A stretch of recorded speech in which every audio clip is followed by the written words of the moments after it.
Bapa Surgawi, kami sungguh mengucap syukur atas kesempatan ini. Kami sungguh berdoa supaya Roh Kudus yang telah mengilhami kitab suci, baik perjanjian lama, perjanjian baru, roh yang sama juga berkenan memimpin kami masuk kepada keajaiban kitab suci ini. Sehingga kami dijauhkan dari sikap meremehkan kitab suci. Karena kami sadar ya Tuhan, seluruh ajaran yang kami terima berasal, dibangun dari kitab suci. Sekali hamba-hambamu melemah, sekalipun mungkin tidak jujur, maka akibatnya gerejamu akan juga sangat lemah. Berkati kami Bapa. Sungguh-sungguh kami mohon Tuhan mengenyangkan kami sehingga dari kami muncul barisan anak-anak-Mu yang makin diteguhkan dan berkat, menjadi berkat bagi banyak jemaat, bahkan hamba-hamba Tuhan tiuluh masa depan. Kuduskanlah ruangan ini sekali lagi jika ada roh-roh jahat yang ingin mengganggu, mencuri perhatian kami di dalam dan demi nama Yesus, kami tolak dan kami perintahkan meninggalkan tempat ini, meninggalkan anak-anak-Mu. Perintahkanlah ya Bapa malaikat-malaikatmu bersama kami. Demi nama Yesus. Amin. Baik. Ini ada buku, ya ini ada buku. Salah satu yang sangat relevan dengan seminar kita ini adalah ini, ya. Superioritas dan keistimewaan Alkitab, ya. Benar, biasanya 20.000, kita buat di sini 10.000 saja, ya. Kalau ada yang benar-benar tidak punya uang, ya, benar-benar tidak punya uang, catat aja, saya tidak punya uang, bukunya ambil. Serius. Serius, ya. Jadi udah dipotongkan dari 20 jadi 10.000. Tapi tetap nggak ada uang. Bisa. Jemaat kita sih begitu. Kita bukan jemaat GKI atau Reform yang bukunya bikin mahal juga tetap laku karena datang ke Kemayoran pun pakai mobil-mobil mewah kan. Coba tadi yang datang ke sini pakai Kopaja ya. Iya, jadi memang sengaja kita putuskan melayani yang demikian. Tepuk tangan dong. Iya. Dan saya bersyukur banyak teman saya ini juga bukan berniat mau cari duit, tidak mau mengkomersilkan Injil. Kita mau menghabiskan hidup kita bagi Injil. Amin. Iya, itu tadi lagu itu You Are Worthy. Dia sudah mencurahkan darahnya. Nah, mengapa Alkitab disebut firman Allah? Saya doakan supaya nanti bahan makalah ini bisa digabung sama ini, jadi lebih tebal. Tapi sebelum baca buku tebal, baca dulu buku tipis. Lalu bagaimana membaca Alkitab?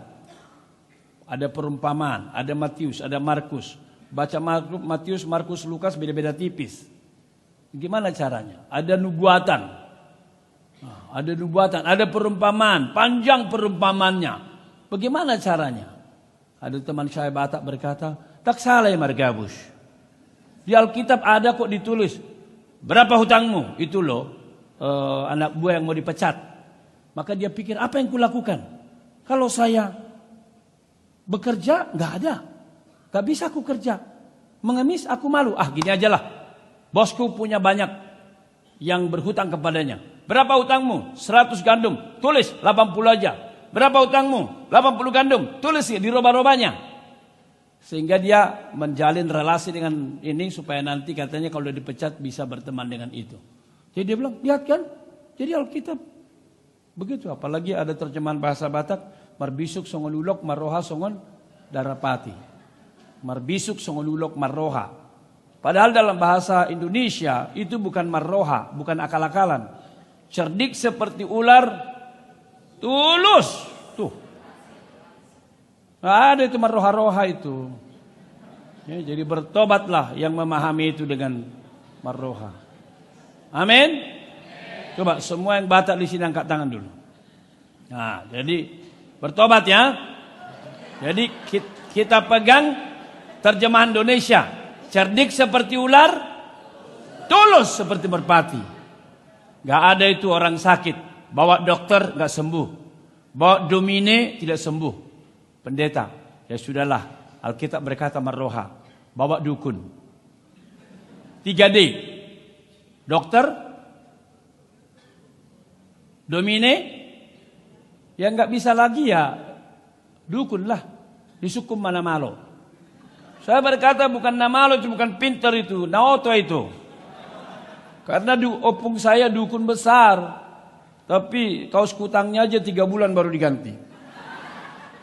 Injil adat Batak, ini udah sangat terkenal ini. Kalau belum punya, semua orang Batak harus punya, wajib itu.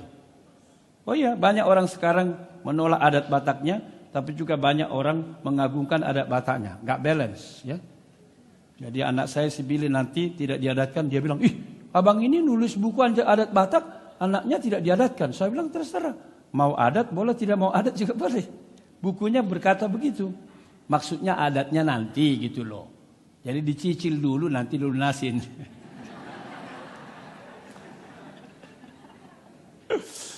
Yang suka puji-pujian ini.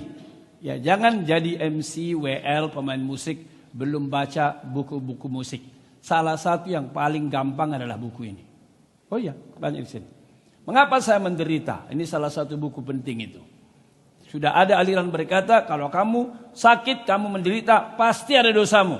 Nah di sini saya bahas, benar nggak begitu? Nah ini buku agak berat. Ini adalah terjemahan dari master teologi saya. Yesus adalah Allah. Ada dasarnya enggak? Nah, ini dia, firman menjadi daging. Ya. Lalu akhir zaman juga banyak diajarkan macam-macam. Salah satu aliran yang di Bandung itu saya tulis di sini. Yang MS. Bukan mengabul segala ya. Ngertilah MS. Itu semuanya dijual tanah, dijual rumah. Katanya mau menyambut Yesus datang dari surga. Ya. Dan punya penglihatan pada tanggal itu mereka akan diangkat ke surga. Ternyata bukan ke surga. Diangkat ke atas truk. Ya karena ditangkap polisi lalu dibawa. Ada di sini. Halaman 35 kalau nggak salah. Nah ini buku tebal saya, salah satu buku tebal. Tulisan saya selama 4 tahun di Sinar Harapan ditulis tiap Sabtu, melanjutkan tulisan Dr. Eka Dharma Putra. Jadi meskipun tebal sebenarnya ini tipis-tipis ini. Ya 5 halaman bisa dibacalah. Ya 5 halaman 1 artikel. Dan bisa dilihat 82 artikel, mulai dari artikel paling sederhana, rahasia hidup bahagia. Ini ada nih. Jadi kalau Bapak Ibu rindu bahagia, pastikan baca buku ini. Oh iya, Bapak bahagia enggak? Oh pasti dong, pasti bahagia. Makanya saya bagikan. Ada 2 artikel mengenai bahagia. Ya, saya ambil dari Tuhan Yesus punya khotbah. Khotbah pertama, Tuhan Yesus di atas gunung, itu adalah Matius 5. Kata pertama adalah apa? Berbahagia. Ya coba lihat dulu kawannya katakan. Kata pertama khotbah Yesus di atas gunung itu adalah berbahagia. Jadi kita harus berbahagia kawan gitu. Ya. Kalau agak mutung wajahnya, coba agak ditoel dikit. Saya senang dari sini kita tertawa-tertawa. Ya. Nah ada juga di sini bagaimana suami istri hubungan pasutri supaya makin mesra kayak abang ini mesra sama kakak itu, ya. Tapi bukan karena di Osaka mereka mesra, bukan. Di kampungnya juga mesra. Di mana itu? Di mana kampung kalian? Ciborong-borong. Orang Batak ini kadang-kadang skeptis. Iyalah, mesra lah. Istilah so mesra, gue tuh Tokyo, tuh Osaka. Kalau sudah ke luar negeri ya mesra lah gitu. Ya, kadang-kadang ada aja alasannya. Ya.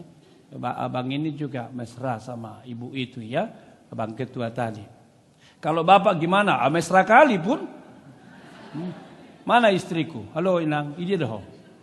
Itu di belakang dia. Angkat dulu tanganmu. Itu pun malu dia. Ayo angkat dulu tangan dia. Memang istri saya bukan low profile, no profile. Ya, selalu di belakang. Ya. Oke, apa dan bagaimana kanon perjanjian baru? Ya, apa dan bagaimana? Janji ya, tidak boleh baca makalah di ke belakang. Janji? Sebenarnya tadi saya bilang jangan dulu dibagi makalah. Karena apa?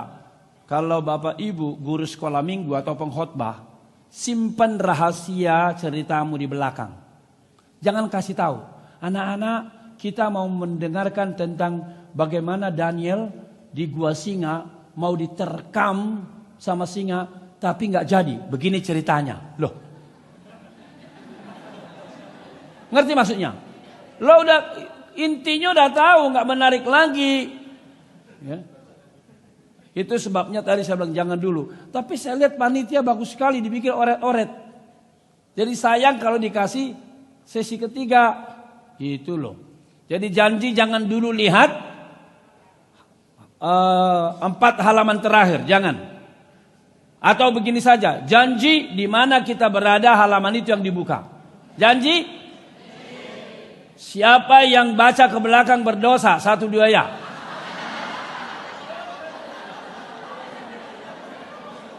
Kalau sudah terlanjur mohon ampun. Tapi jangan diulangi. Oke? Di sini banyak hamba Allah. Nah, di buku saya ini saya tulis, saya ketemu sama seorang kandidat doktor. Kami sama-sama studi. Dia bilang sama saya, "Segala, bagaimana penelitianmu?" Saya bilang, "Oke, mantep." Jadi kesimpulanmu apa? Oh, sudah bisa disimpulkan. Yesus benar-benar Allah. Begitulah. Itu yang disertasi saya itu kemuliaan Yesus. Buku tebal sekali. Kalau nggak salah promosinya ada ya. Brosur buku saya ya. Nanti tolong diambil di belakang kalau nggak dapat. Doakan supaya edisi bahasa Inggrisnya muncul. Beberapa teman berkata, belum ada buku sejenis ini. Pernah kulihat. Can you please translate? Ya, kita akan translatekan. Sebenarnya aslinya kan bahasa Inggris. Kalau Bapak Ibu ada yang bahasa Inggrisnya mulus mau membantu, bisa lebih cepat. Bisa dibantu saya. Nah, kandidat doktor ini berkata begini. Jadi kamu percaya Yesus yang berasal dari komunitas kecil di Palestina, dia adalah Allah? Ya, saya percaya. Jadi kau percaya bahwa Yesus dari Palestina yang kecil itu, dari Bethlehem itu adalah juru selamat dunia? Ya, saya percaya. Dia berkata, ridiculous, so foolish, dia bilang gitu. Apa dasarmu katanya? Ya dasarku, itulah hasil penelitianku. Kan kamu tanya tadi, how is your research? This is my research. Jesus is God, according to John. Jadi dia berkata, simply because John tells you so, then you believe. Karena kamu, Yohanes berkata begitu, kamu percaya gitu aja. Pakai simply lagi. Ya, simply because John tells you so, then you believe. Saya berkata, yeah, I believe what the Bible says. I believe that. Saya percaya sungguh-sungguh. Dia berkata, sorry Sagala, kalau kamu kok kaum awam, percaya begitu saya terima. Kamu sudah scholar, belajar sejauh ini, kamu punya iman seperti itu, kayak fundamentalis tulen. Saya yang susah percaya katanya. Nah, apa maksudnya itu? Saya mau kasih tahu sama Bapak Ibu. Jangan terlalu kecewa. Karena berita ini berita sedih. Tidak sedikit pendeta yang sebenarnya nggak percaya kepada Alkitab. Oh iya. Jangan tanya nanti saya di tempat umum. Di tempat pribadi boleh. Salah satu rektor STT Sekolah Injili di Indonesia tidak percaya itu Sungai Yordan. Waktu di luar negeri kami percaya, Sagala, kamu percaya itu bangsa Israel menyeberangi Sungai Yordan itu? Belum percaya. Kitab Yosua maksudmu? Iya, percaya. Kau percaya juga bangsa Israel menyeberangi Laut Mati itu? Percaya. Aneh juga lo ya. Lo kayaknya main baca Alkitab aja katanya. Begitu. Dan sekarang rektor salah satu sekolah Injili di Indonesia. Oh sudah pasti dia tidak akan mengatakan dia tidak percaya. Oh iya dong. Salah satu pendeta gereja, gitu aja ya, nggak enak. Ya. Nggak percaya Yesus bangkit dari mati. Ya, yang sudah dikenal itu adalah Yohanes Rahmat. Tapi udah dipecat dari GKI kan. Tapi sebelum dia ada orang Batak. Nggak percaya. Lalu saya bilang, Tapi kamu, kalau hari kebangkitan, itu kan banyak gereja, pergi ke gereja umat. Tapi gereja yang kau layani kan sering pergi ke kuburan. Maksudnya apa? Kan menggabungkan Yesus yang bangkit dengan saudaramu yang mati.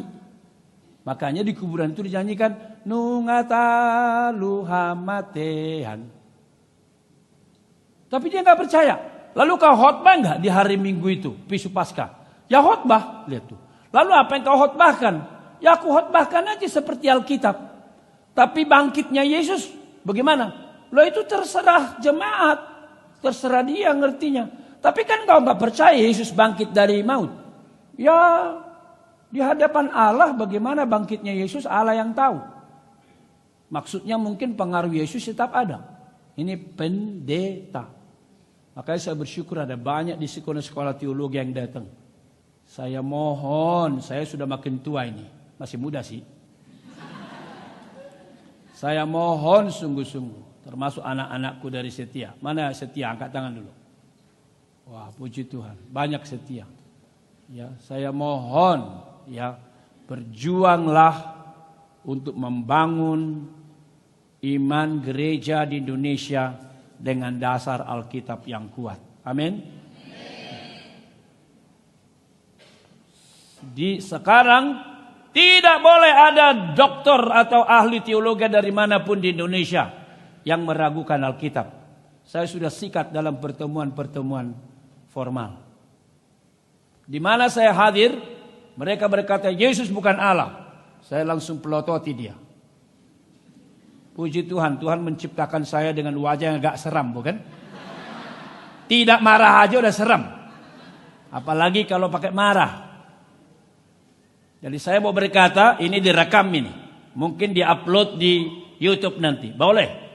Saya mau mengatakan saya bersyukur. Selama hidup saya tidak akan saya perkenalkan teolog-teolog radikal, liberal. Menyelewengkan berita kitab suci. Dan saya punya fondasi yang kokoh untuk itu.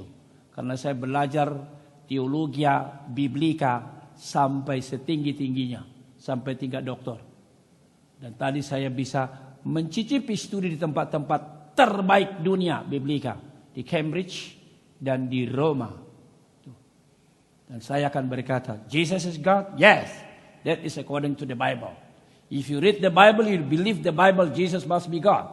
Or you read the different Bible. No, I read the same Bible.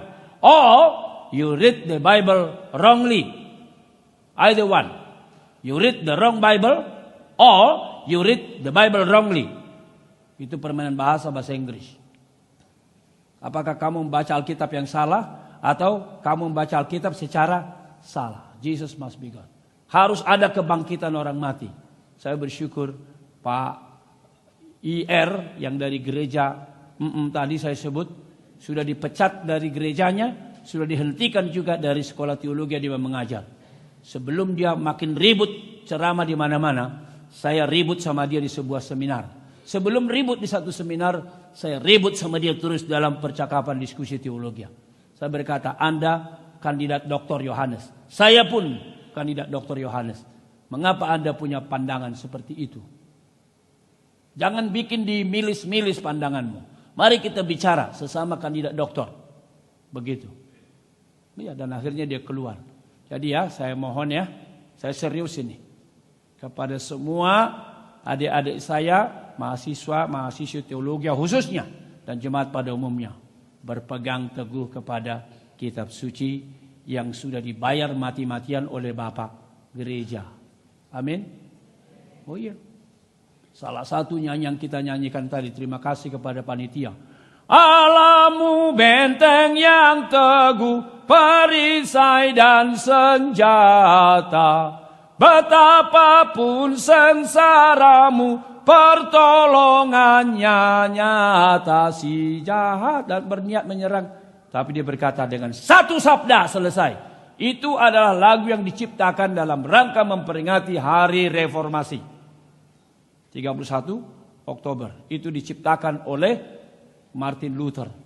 Yang dia berkata, Here I stand. Itu bukunya dia. Judulnya Here I Stand.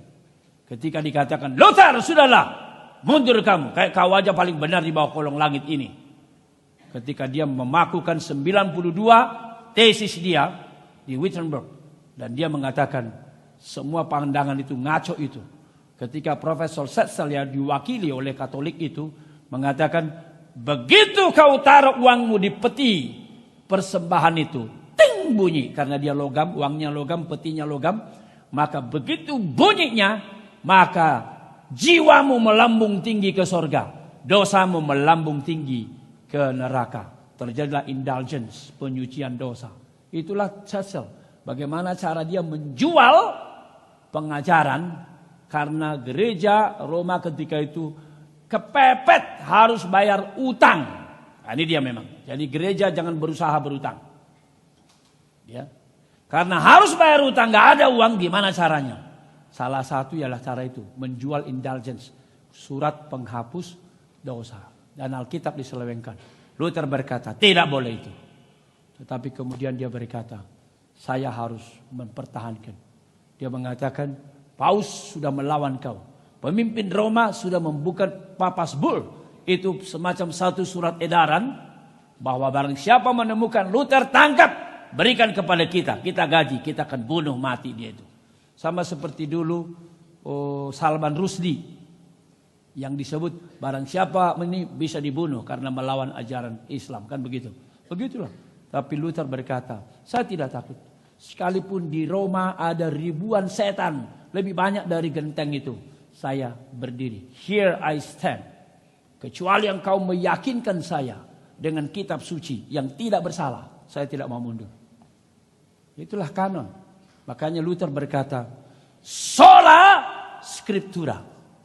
Apa artinya sola scriptura? Hanya Alkitab. Doakan. Banyak dokter-dokter yang belajar tinggi-tinggi masih percaya sola scriptura. Doakan. Dokter-dokter lokal biasanya percaya. Karena diajar terus dicekokin. Tapi dokter dari luar diajar kritis sekali. Mahasiswa kita juga di Trinity. Saya berkata, kamu kalau mau bikin research Yesus adalah Allah, jangan mulai dengan Yesus Allah. Itu bukan research. Kamu baca semua buku, baik yang melawan, baik yang meninggal. Lalu timbang-timbang positif negatifnya. Lalu kemudian ketika kamu mulai goncang, di situ saya akan menjelaskan kepadamu. Itu. Jadi ilmunya liberal, imannya injili. Itu. Oh, cukup lama saya menjelaskannya. Apa yang dimaksud dengan kanon? Ini apa yang dimaksud dengan kanon. Kata kanon berasal dari bahasa Ibrani kana, Yunani, kanon, yang berarti tongkat pengukur. Tongkat. Jadi ini dimengerti sebagai tongkat pengukur, standar. Coba kita baca, 1, 2 ya. Kata kanon berasal dari bahasa Ibrani kana, Yunani kanon, yang berarti tongkat. Jadi ini dimengerti sebagai tongkat pengukur, standar. Jadi tongkat pengukur, ini berapa senti? Ini berapa meter? Karena apa bisa begitu? Karena ada standar ukuran. Sehingga kalau kita berkata kanon Alkitab langsung ingat. Berarti semua ajaran, semua moral, semua etika harus diukur dari Alkitab. Jangan dibalik. Ya. Nah, mengapa ada kanon? Ya, mengapa harus ada kanon? Alasan utama adalah untuk menegaskan dan memelihara ajaran Kristen. Ya. Yang benar, ya. Di mana kekristenan mula-mula diancam oleh berbagai. Ini alasan utama. Memelihara ajaran Kristen yang murni. Jadi baca ini Bapak Ibu, mari kita ingat. Ajaran itu penting. Coba kita ulangi satu ya. Ajaran itu penting. Loh, memangnya ada gereja enggak mengatakan, oh ada. Tapi harus murni, harus benar. Murni dan benar. Coba ketika meninggal itu Bapak, siapa itu? Yang JKI. Apa itu gereja JKI? Apa itu JKI, gereja apa itu yang di Semarang? Yang gerejanya Holy Stadium itu yang kayak stadion utama itu. Bapak Petrus Agung, PA itu. Coba, meninggal dia minggu malam kira-kira jam 11. Baru diakui meninggal hari Senin jam 2.30 setelah sinode memutuskan dia sudah meninggal. Jadi Petrus Agung meninggal sesuai dengan keputusan sinode. Coba diulangi satu ya. Petrus Agung meninggal sesuai dengan keputusan sinode. Itulah gereja besar di Semarang. Loh, sebelum itu apa yang terjadi, Pak? Mereka panggil-panggil rohnya. Petrus Agung. Lalu ada yang bernubuat. Katanya rohnya pergi kemana-mana, sebentar lagi balik. Makanya saya berkata, Bapak Ibu hati-hati. Berarti terbukti banyak nubuatan-nubuatan yang dianggap nubuatan itu bohong adanya. Terbukti di situ. Sebenarnya saya pikir Bapak Ibu, dalam tanda kutip, keterlaluan Tuhan Yesus mempermalukan gereja itu. Mereka kan udah ribuan kumpulkan. Petrus Agung, keluarlah baliklah engkau. Coba, Allah sanggup enggak membangkitkan? Sanggup, kenapa tidak? Berarti Allah ingin mengatakan, nah, biar kau tahu sekarang, memang kau sesat. Supaya hambaku si Sagala nanti mengajarkan seperti ini. Dua macam ancaman gereja, dua macam. Dari luar dan dari dalam, ya. Dari luar dan dari dalam. Apa itu dari luar? Dari luar adalah aniaya. Betul? Sampai sekarang begitu. Gereja dianiaya. Dari dalam apa? Kemurnian doktrin. Jadi kalau Bapak Ibu baca, khususnya mahasiswa teologi baca kitab Judas, hanya ada satu pasal Judas. Itu bicara soal menegaskan ajaran penting. Ya, dari dalam itu ajaran. Itu sebabnya gereja besar-besar kalau ajarannya ngaco, tidak sesuai Alkitab, bahaya sekali. Ya. Saya harap HKBP, GKPS, GKI yang besar ajarannya tetap bagus. Itu doa saya. Kita doakan sama-sama. Nah, apa kriteria kanon? Nah, kalau kita berkata kanon adalah standar ukuran, saya harus berkata lagi. Salah satu pendeta, ini mungkin diunggah nanti nih. Jadi kalimat-kalimat ini pasti bikin merah kuping orang nanti. Salah satu pendeta yang juga rektor STT tertentu, tapi sekarang nggak lagi rektor dia. Dia berkata apa? Alkitab itu kanon apa-apaan? Tidak ada itu Alkitab itu standar itu. Kenapa Alkitab kita terima? Karena kita mau mengakuinya. Itu masuk itu di majalah. Saya baca di perpustakaan STT Iman. Tapi bukan perpustakaan STT Iman yang menerbitkan. Majalah itu kan banyak di STT Iman majalah. Karena dikirim. Saya baca waktu itu. Ada di sini STT Iman kan? Ah, itu dia. Saya baca waktu itu dari STT Iman itu. Waktu saya baca, iya. Tapi saya kalau baca itu STT Iman peringatan berapa tahun, saya tulis di sana tentang otoritas Alkitab. Kanon. Bukan gereja yang menentukan. Gereja tidak menetapkan. Gereja menemukan. Saya ulangi.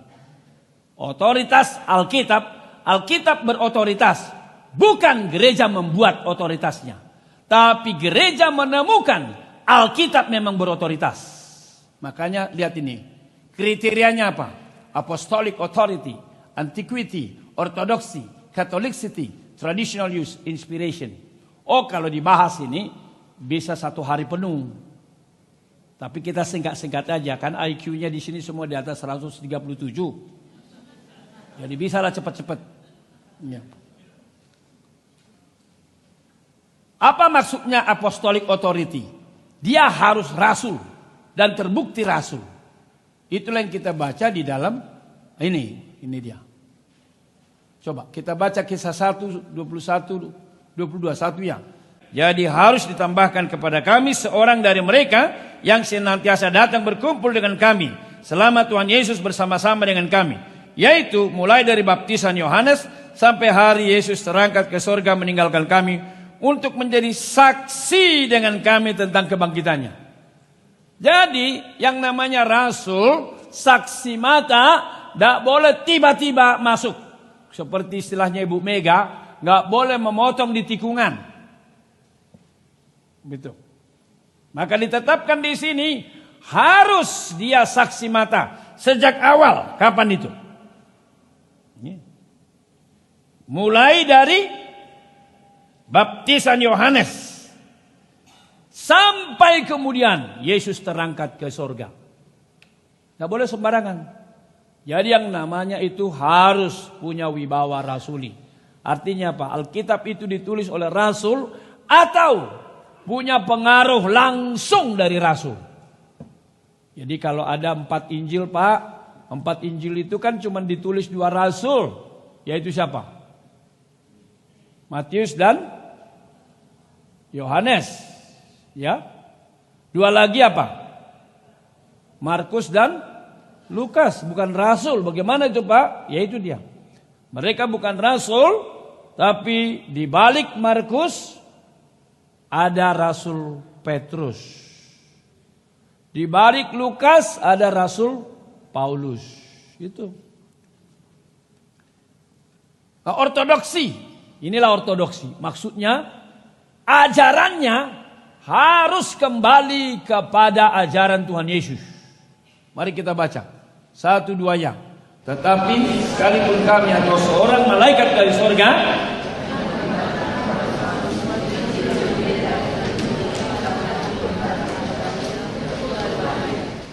terkutuklah dia. Coba lihat ini. Sekalipun kami, saya dan rasul-rasul lain, atau bahkan seorang malaikat dari surga memberitakan kepadamu satu Injil yang berbeda. Berbeda ini dari Injil yang sudah kami beritakan kepadamu. Apa yang terjadi? Terkutuklah dia. Bahasa Yunani anathema esto. Jadi ortodoksi. Itu sebabnya dalam satu konferensi para ahli di satu tempat, ketika mereka mengatakan Jesus is not God, saya berkata, ini kalian ngapain ya kalian ini di sini? Ini konferensi apanya ini? Ini konferensi kacang gorengnya, ini konferensi apa nih? Kalau inilah konferensi biblical scholar, maka kita harus berjuang mati-matian apa kata Alkitab. Karena biblical scholar. Saya ini biblical nih. Itu. Beda sama systematic scholar. Kalau sistematik suka-sukanya lah. Kita ini biblical scholar. Nah, saya berkata, saya ini studi Yohanes Pak, Bapak Ibu saya bilang. Saya studi research untuk master saya 2 tahun. Saya sudah MTH, sesudah MDiv 3 tahun. Lalu 2 tahun. Doktor saya 6 tahun. Berarti total 8 tahun Yohanes. Kalau Yohanes itu jelas mengatakan Jesus is God. Pada mulanya adalah firman bersama dengan Allah. Firman itu Allah. Jadi bukan hanya bersama Allah. Firman itu Allah.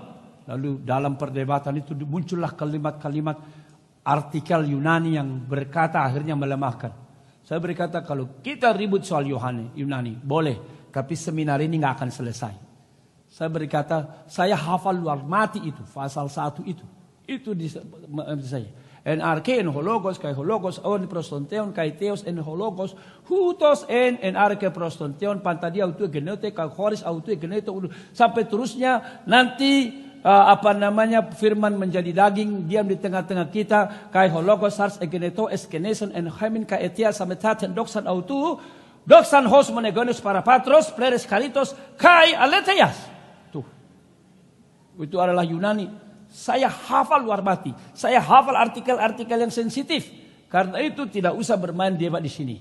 You believe or you reject. You believe, follow the circle of Christian circle. You reject, go out. Step out from Christianity. That's all. Very, very simple. If it's difficult for you to believe the doctrine of the Christianity, then you go out. Step out. But don't mention yourself as I'm still a Christian. I'm a very strong Christian. No, you are not a Christian. If you are a Christian, you must believe in the doctrine of the Christian. Oh, dalam doktrin-doktrin perdebatan dalam dan luar negeri, saya bersyukur saya diciptakan Tuhan menjadi anak mama saya yang tidak takut apapun. Aisodong biar memang tidak takut saya. Saya hanya takut kalau saya menyakiti hati Tuhan. Itu yang saya takut.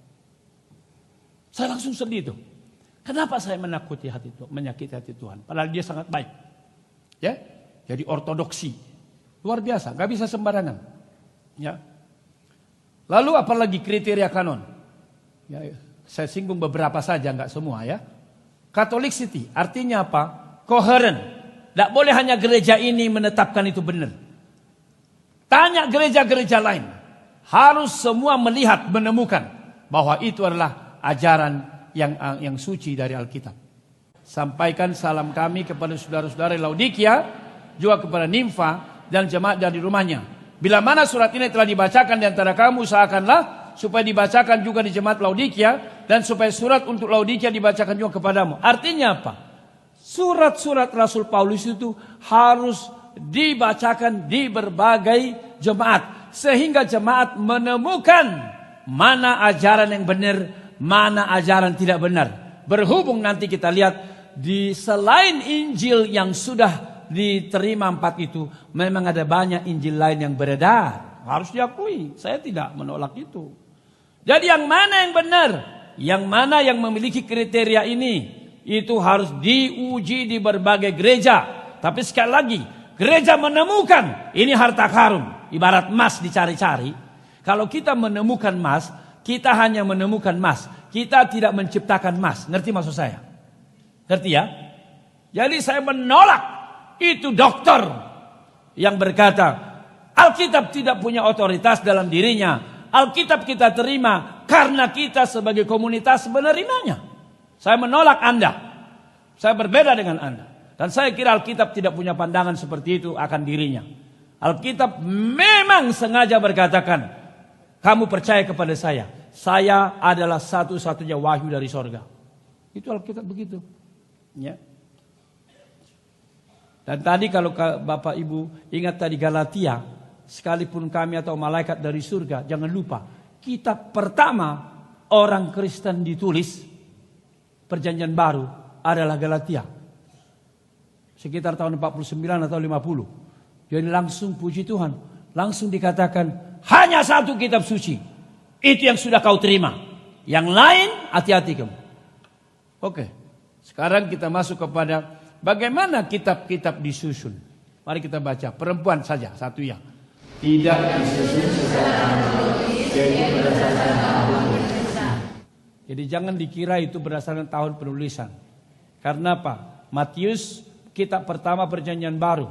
Padahal saya berkata tadi kitab Perjanjian Baru pertama ditulis adalah Galatia. Jadi bukan secara kronologis. Nah, penyusunan kitab PB didasarkan oleh isi. Pria tolong baca satu ya.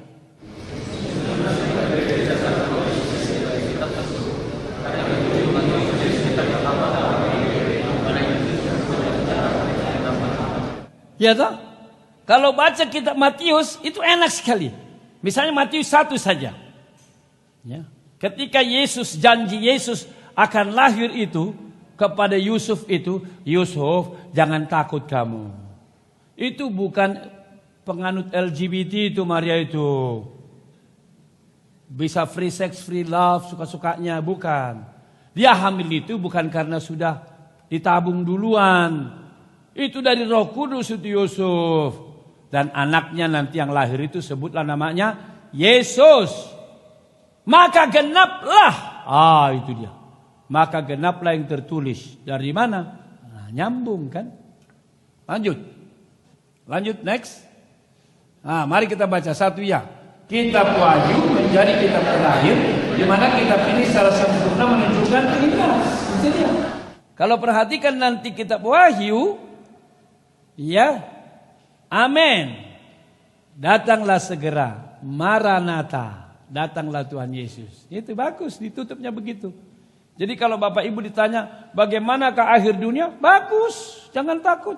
Yang kerja baik, yang melayani baik, yang mau nikah baik, bangun keluarga dengan bagus. Gak akan takut meskipun makin kacau di luar sana. Karena apa? Dunia kita ada di tangan Yesus. Maranatha, Yesus datanglah. Ya, aku datang segera. Enak ya? Kalau Bapak Ibu ada sampai akhir zaman, aman, tenang saja. Ada malaikat menjaga. Tapi kalau akhir zaman mau lebih dulu, nggak apa-apa. Maksudnya kau lebih dulu dipanggil. Ya. Yang penting selalu jaga hidup baik-baik. Nah, berapa banyak Alkitab dalam kanon? Coba, next. Nah, kita ini semua udah tahu ya. PB terdiri dari 27 buku, 4 Injil, 1 Kisah Rasul, 21 surat kiriman. Nah, inilah kita punya Alkitab. Jadi kalau Bapak Ibu ngajar sekolah minggu, beginilah cara ngajarnya.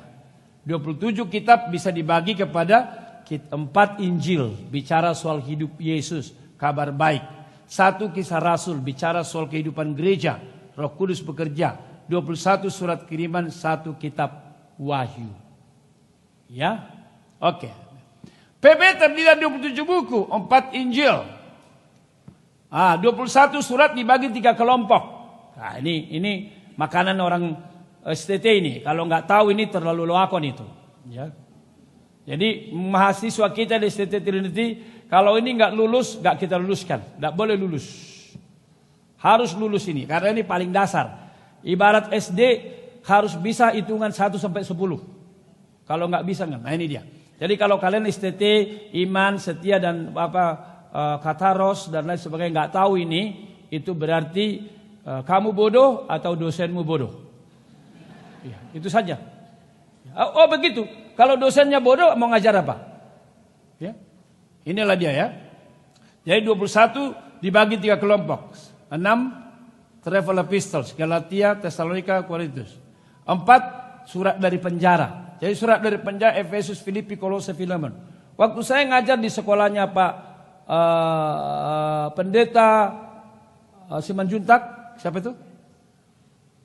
Siapa itu Simanjuntak? Julianto. Julianto ya? Julianto Simanjuntak. Saya kan ngajar ya, karena beliau bikin program konseling di Jeffrey kerjasama. Nah, salah satu murid saya adalah pendeta dari gereja Waktu saya kasih ujian, sebutkan 4 surat dari penjara. Salah satu ditulisnya Roma, salah satu Galatia. Pendeta marah balangan itu. Kacau semua. Ya, makanya nilainya saya bikin jelek. Habis itu Pak Julianto nggak undang lagi saya mengajar, ya sudah. Ya. 3 pastoral epistle, 1, 2 Timotius dan Titus. Ya, inilah dia 21. Ya. 8 general epistle, Ibrani, Yakobus, 1 Petrus. Inilah yang 21 itu. 21 surat dari Paulus berapa? Ada yang tahu? 13. Hebatnya, 13. Jadi kalau Paulus menulis 13 buku, saya kira Tuhan saya harus menulis minimal 13 buku lah. Baru saya pulang kampung. Tadi udah dilihat berapa tadi? 13 kan? Saya masih nulis lagi nanti. Dalam perjalanan, Allah Tritunggal dalam perjalanan. Lanjut.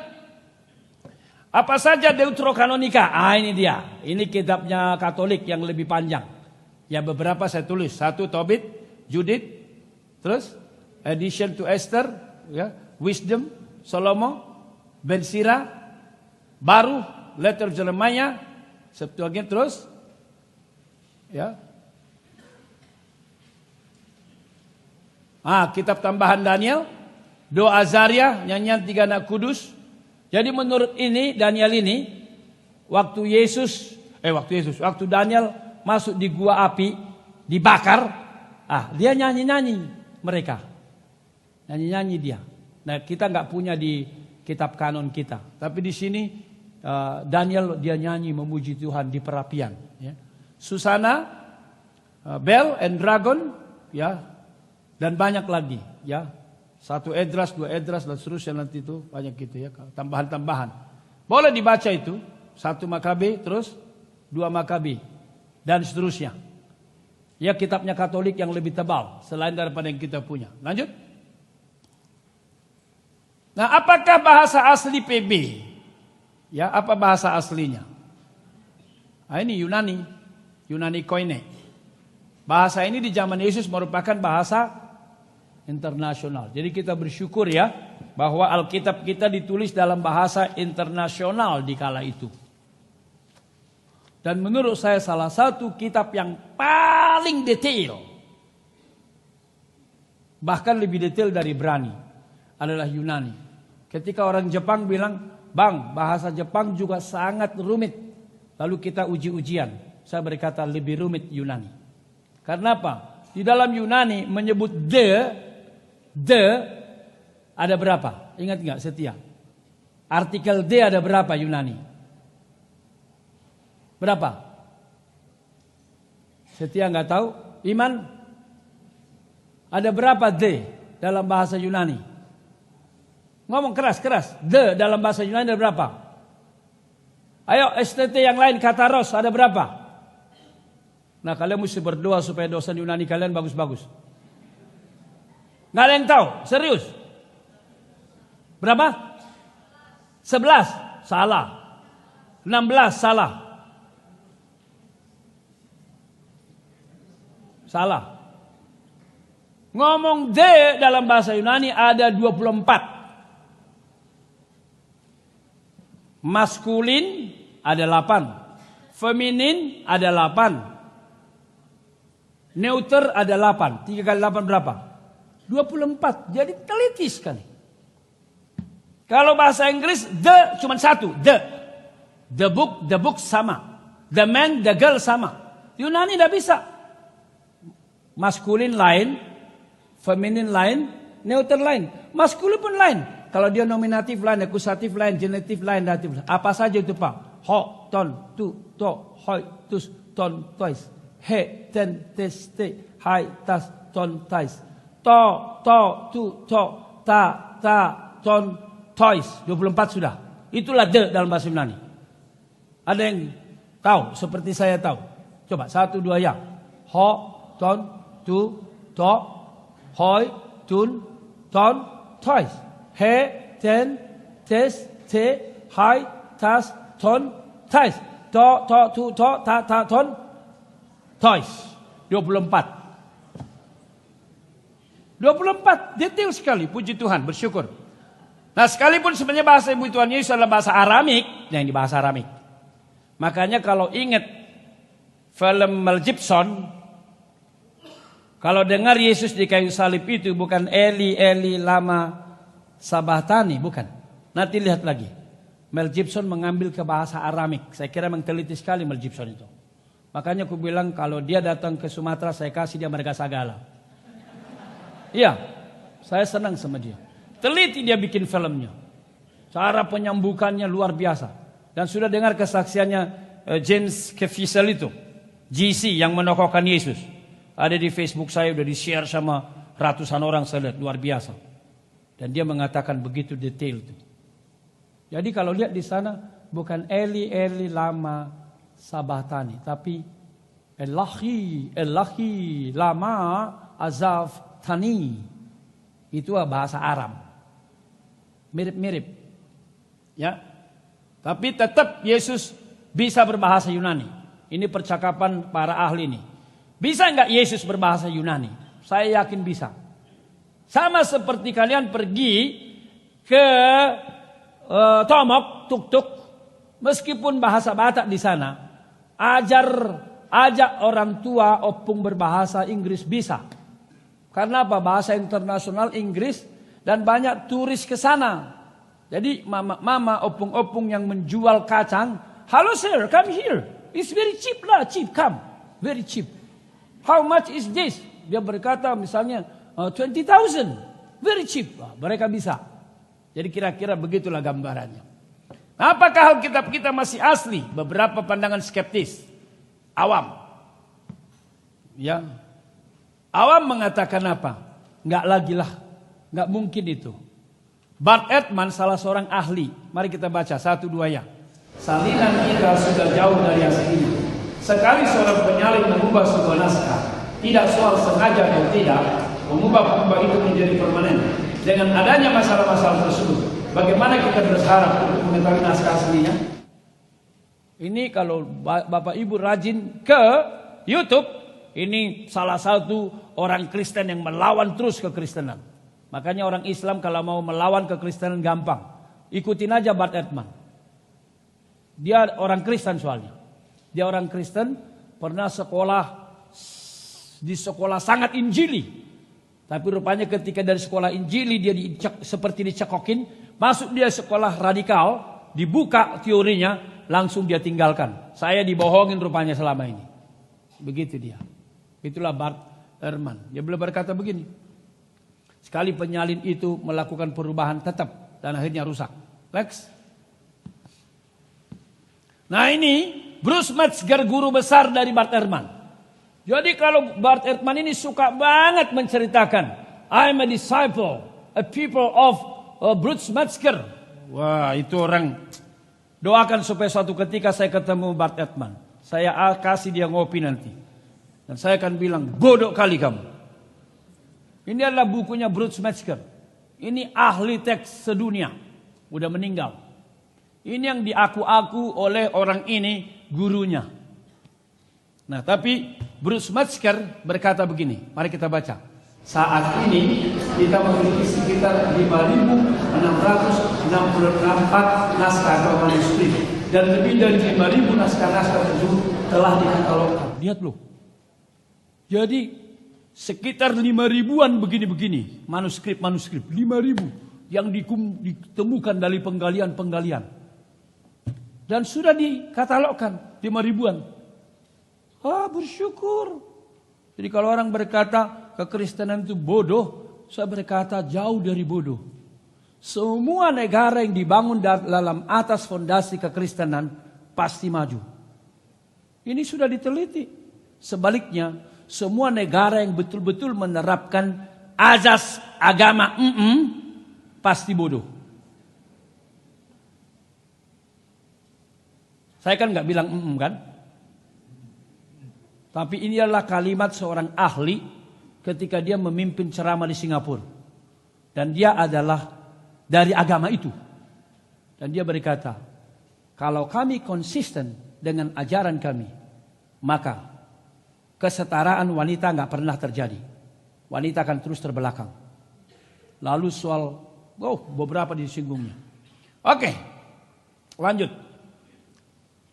Sebagai contoh, naskah Chester Beatty, ini ilmiahnya pada semua STT ini, ditemukan tahun 1931, ditemukan, memiliki hampir seluruh PB, hampir semua perjanjian baru yang kita pegang itu. Naskah abad ketiga. Itu loh. Jadi waktu diuji, ini naskah abad ketiga. Berarti terpaut hanya 200 tahun dari Yesus. Nanti akan kita lihat nanti perbandingannya dengan naskah-naskah lain. Makanya saya bersyukur banyak di sini orang teologi. Doakan supaya dirimu nggak ngantuk. Kalau kamu dengar ini masih seger, ada harapan untukmu. Tapi kalau udah mulai ngantuk, berhenti kamu dari STT. Benar, serius saya. Gak ada gunanya kamu STT kamu. Hanya mungkin cari-cari mimbar supaya kamu makan. Itu dia. Tapi kalau dengar ini, matamu makin seger, berarti kamu dipanggil Tuhan menjadi hamba Tuhan. Jangan amin dulu, lihat dulu. Sebelahmu makin segar ya. Puji Tuhan. Puji Tuhan. Iya. Jadi ini kedua, naskah Bodmer. Ya, naskah abad kedua. Abad kedua. Jadi kita punya naskah abad kedua.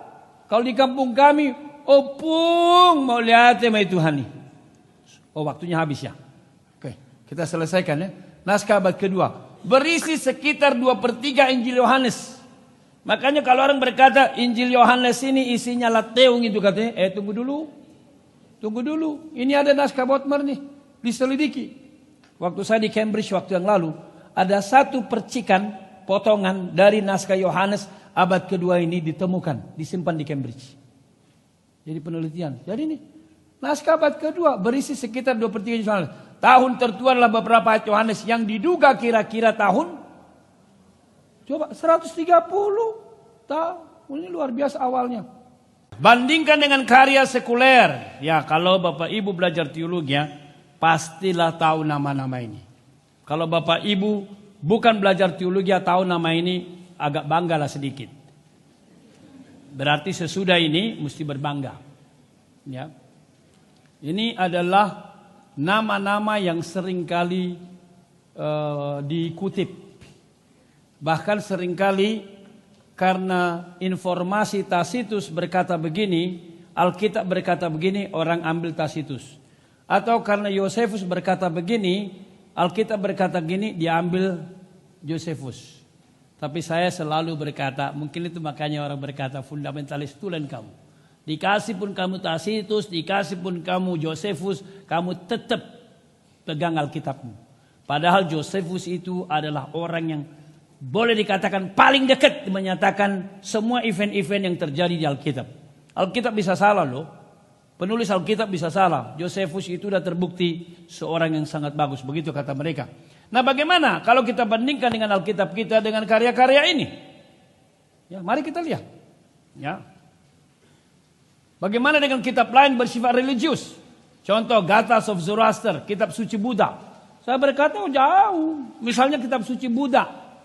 Orang-orang yang beragama Buddha pernah menuliskan begini. Sebenarnya orang Kristen itu sangat bahagia. Karena apa? Nah dengar baik ini. Yang memuji ini orang lain. Kami memiliki pengajaran Buddha jujur. Tak ada seorang pun murid Buddha menuliskan tentang pikiran-pikiran Buddha. Itu yang ngomong itu adalah ahlinya. Tapi kalian orang Kristen, kalian bahagia. Karena apa?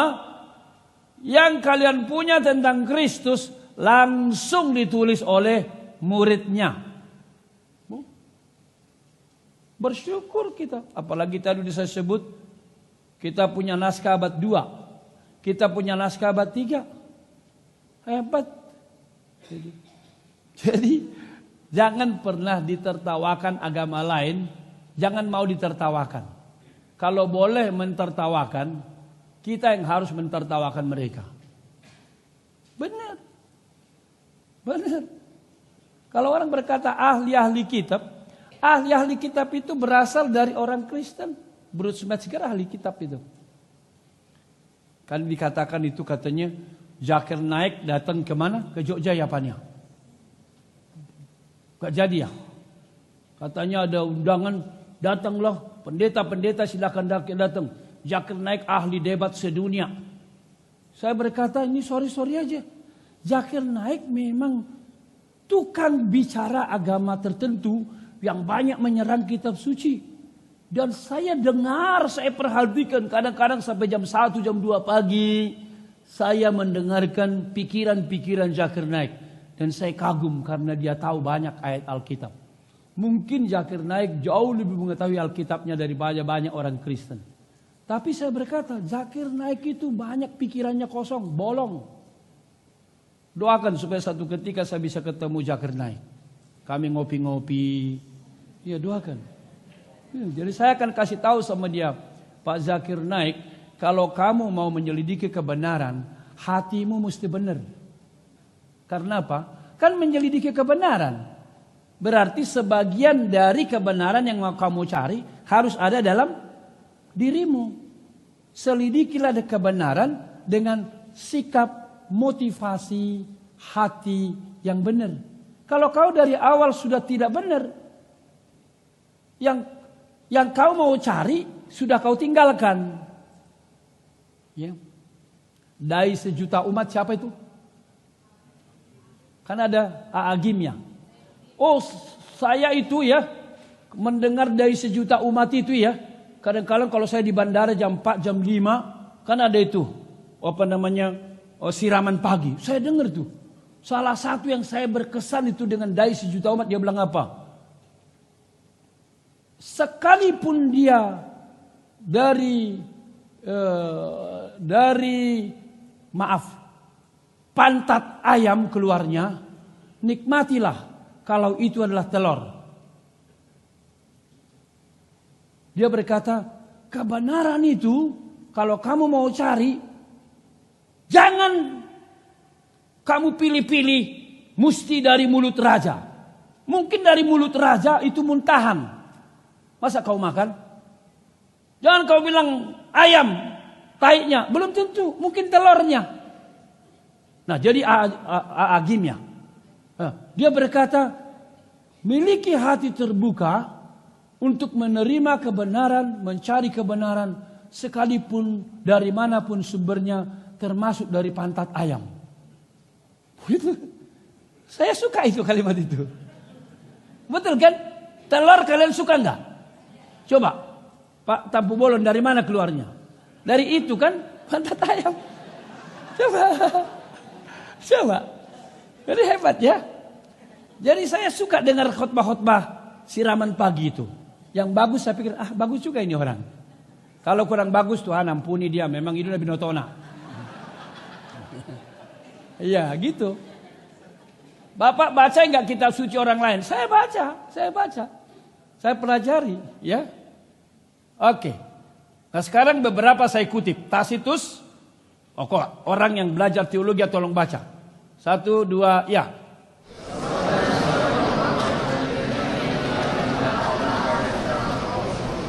Sekitar tahun 116 Masehi ditulisnya.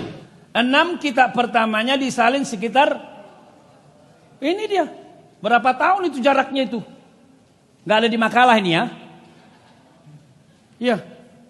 Kitab-kitab selanjutnya yaitu ya kitab ke-11 sampai 16 ditulis sekitar abad 11. Jaraknya sekitar berapa tahun? 730 tahun lebih. Inilah tulisan Tacitus yang dikagumi. 730 tahun disalin ulang dari pertama kali ditulis. Tolong ya teman-teman belajar teologi ya. Jadi ngotot begitu loh. Ngotot kepada yang benar. Itu dia. Waktu saya lagi berenang di Pantai Kuta, lalu saya santai. Ketika saya santai, di sebelah saya ada orang pencinta filsafat. Dia baca buku filsafat santai-santai, saya baca buku teologi perjanjian baru santai-santai. Ya. Lalu terjadilah diskusi. Dia berkata, kamu Kristen? Iya. Lalu kamu percaya Yesus? Ya, begitulah katanya. Lalu kemudian, kenapa kamu gak percaya Yesus? Banyak aneh, gak ada yang dipercaya. Kamu baca buku siapa itu, saya bilang. Kenapa kau percaya kepada Sokrates, Plato gak percaya kepada Yesus? Murid Yesus yang menjelaskan tentang Yesus jauh lebih banyak daripada muridnya Sokrates dan Plato yang kamu kagumi itu. Ketika saya ngomong itu, dia bingung dia. Jadi ada orang berpikir dirinya pintar. Begitu kita buktikan yang kita tahu lebih dari dia akan menundukkan diri. Pernah orang Jerman bilang sama saya, kau percaya Alkitab? Kau percaya Tuhan? Iya. Itu orang primitif itu yang percaya Alkitab dan percaya Allah. Saya berkata, primitif ya? Iya. Oh, orang kalau nggak percaya Allah, nggak percaya Alkitab itu gimana? Itu orang-orang saintifik, orang pinter. Oh, cepet otak saya ngomong gini. Kalau gitu ya, nenek moyangmu itu orang primitif. Nenek moyangku orang pinter. Kamu maksud apa? Dulu nenek moyangku nggak percaya Allah. Tapi datanglah Nomensen dari Jerman, nenek moyangmu itu.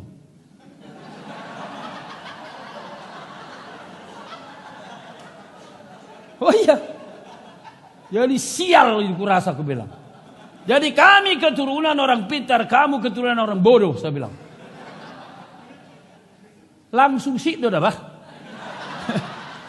Diam langsung.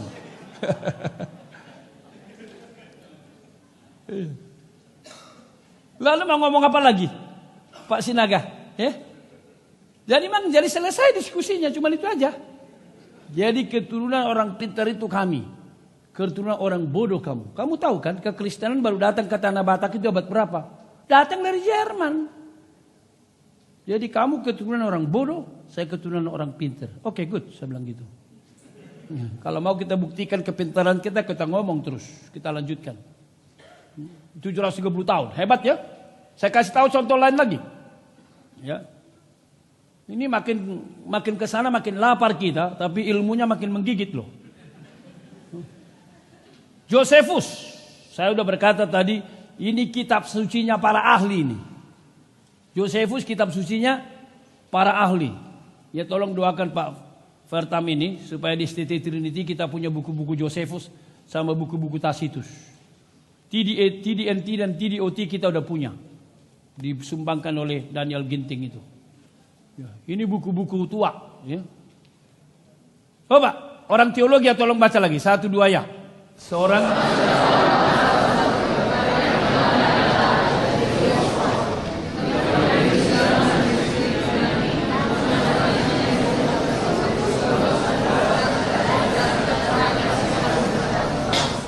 jaraknya berapa? 900 tahun. Coba. Padahal lihat, kalau pertama kita adalah Galatia, itu tahun 50. Yesus naik ke surga kira-kira tahun 33. 33 sampai 50, berapa tahun? Lihat tuh. Luar biasa. Kalau belajar 1 Korintus 15, Paulus berkata begini, yang sangat penting telah kusampaikan kepadamu, yaitu apa yang kuterima sendiri dan kusampaikan kepadamu, yaitu Kristus mati karena dosa kita, Kristus bangkit karena dosa kita. Korintus ditulis tahun berapa? Sekitar 57, terserah teori mana yang dianut.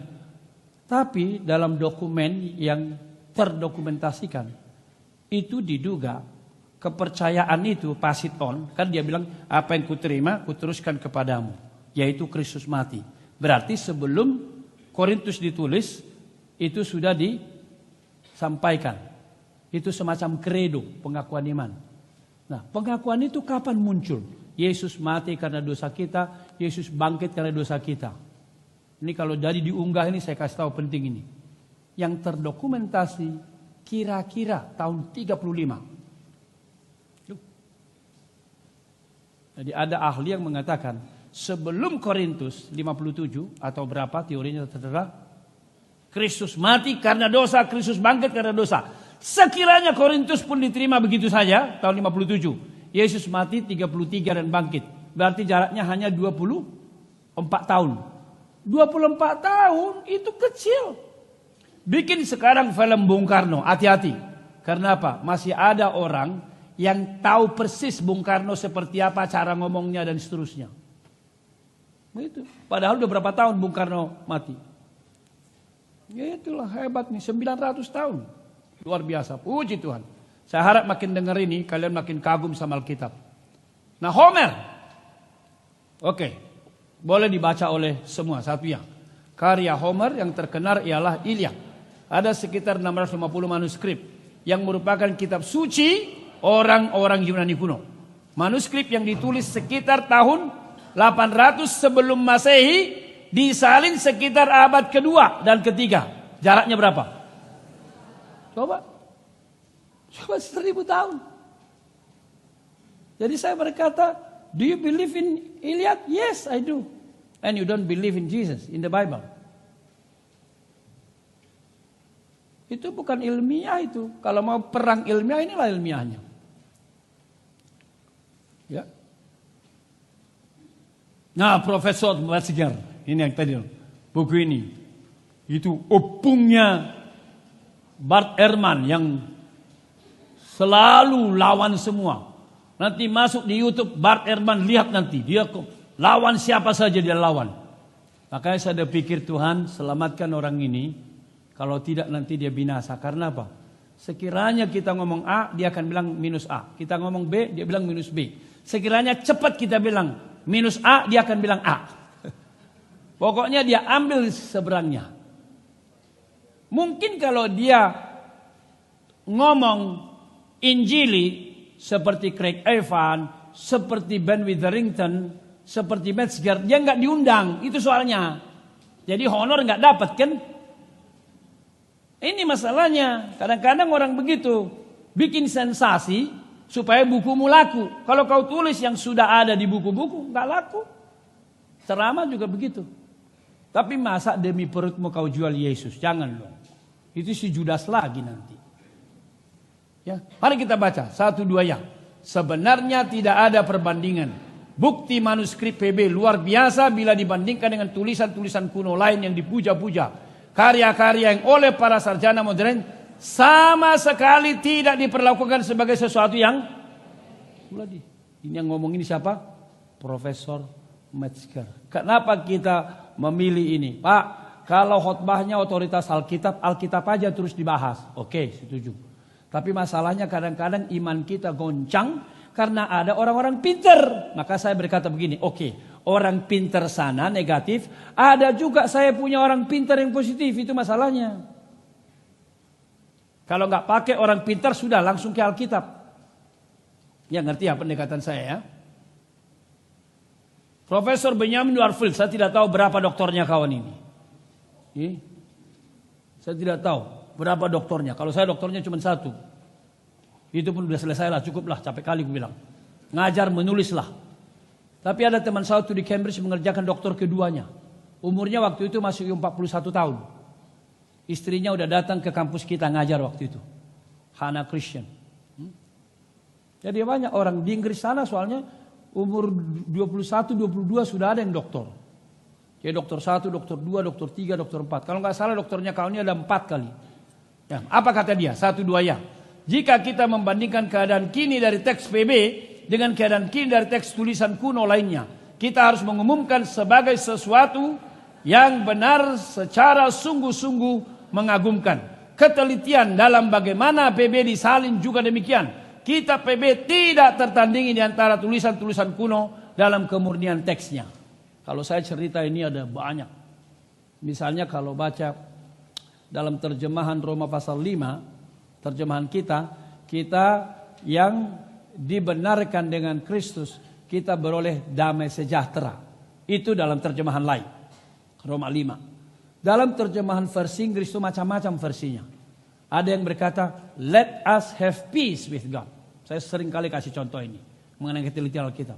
Tapi ada juga menerjemahkan, we have peace with God, seperti terjemahan lain. Nah, yang mana yang benar? Kenapa di sini mari kita beroleh damai? Berarti belum beroleh damai. Kenapa di sini kita beroleh damai? Berarti fakta. Di sini ajakan, di sini fakta. Saya berkata soalnya teks-teksnya Yunani berbeda. Ini Yunani. Teksnya berbeda. Kalau lihat abad kesekian ada menggunakan ekomen pakai omega. Ekomen eirene tu teu. Ada yang menggunakan teks lain lagi ekomen pakai omikron. Ekomen dan ekomen itu berarti kalau belajar Yunani yang satu moodnya adalah subjungtif pakai omega, yang satu moodnya adalah indikatif fakta ekomen. Nah karena ekomen fakta maka diterjemahkan we have peace with God. Lalu yang satu ekomen, let us have peace with God, itu subjungtif. Kita udah belajar Yunani. Kalau dia parsing tense, voice, mood, number, gender, case, root word, root meaning, itu Yunani mesti bisa. Kalau kalian datang ke Trinity nggak bisa itu nggak mungkin lulus. Ketat juga ya. Ya memang iya dong. Saya berangkat jam 5 dari rumah, baru tiba jam 3 sore, jam 4 sore. Kalau lo akun juga sama, buat apa? Harus beda kan? Iya dong. Harus beda. Jadi mesti jelas. Ini Yunaninya kasih tahu apa? Tense-nya, voice-nya, mood-nya apa? Mood-nya indikatif. Apa maksudnya? Fakta. Ini apa? Mood-nya apa? Subjektif. Apa artinya? Belum terjadi. Ajakan. Oke. Bandingkan kedua teks ini. Ada teks berkata subjungtif, ada berkata indikatif. Mana lebih banyak teksnya? Lebih banyak subjungtif. Berarti mestinya diterjemahkan, marilah kita beroleh damai. Tapi kenapa terjemahan lain mengambil we have peace? Wah bagus nih, kita acungkan jempol sama Lai dong. Tepuk tangan kita sama Lai. Ya dong, tepuk tangan dong. Lembaga Alkitab. Lihat Alkitabmu itu. Kita beroleh damai itu. Berarti fakta. Saya berkata, memang ini teknik tarik hermeneutik. Salah satu ilmu paling susah kan hermeneutik ya. Saya di Iman juga mengajar hermeneutik. Saya yang beberapa semester terakhir udah nggak bisa, nggak sempat. Ya, jadi hermeneutik itu salah satu ilmu paling rumit. Jangan hanya mempertimbangkan teksnya lebih banyak. Jangan. Karena apa? Salah satu cara menentukan adalah mana teks paling banyak, betul. Tapi mana teks paling tua, betul. Tapi juga dari segi teologia, itu yang disebut dengan lihat teks di dalam konteks. Kalau baca Roma 5, Apakah dia sedang bicara sesuatu ajakan atau dia bicara sesuatu fakta? Lihat nuansanya. Ternyata nuansanya adalah bicara fakta. Kalau begitu ini pasti ambilnya ekkomen. Begitu dia. Ya. Sungguh tidak tersandingi tentang kemurnian teksnya. Tapi Alkitab jujur. Ada yang ekkomen, ada yang ekkomen. Oh iya. Alkitab Pak Martogi Sinaga coba angkat tangan. Ini tinggalnya di Riyadh, di Arab. Puji Tuhan, insinyur dari Arab. Tepuk tangan buat dia. Ya. Ini, kemana saya khotbah dikejarnya terus. Kemana saya khotbah? Karena di Arab nggak ada yang begini-beginian kan.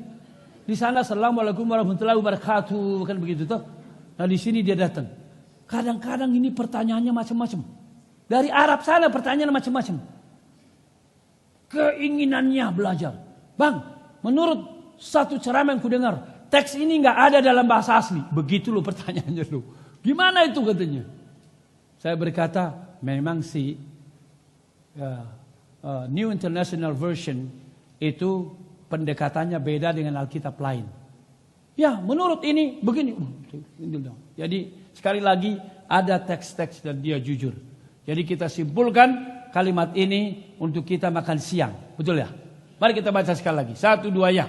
Jika kita membandingkan keadaan ini dan teks BB dengan keadaan ini dan teks kuno lainnya, kita harus menemukan sebagai sesuatu yang benar-benar sungguh mengagumkan. Ketelitian dalam bagaimana PB disalin juga demikian. Kita PB tidak terbelah tinggi di antara tulisan kuno dalam kemuliaan teksnya. Beri kemuliaan kepada Allah.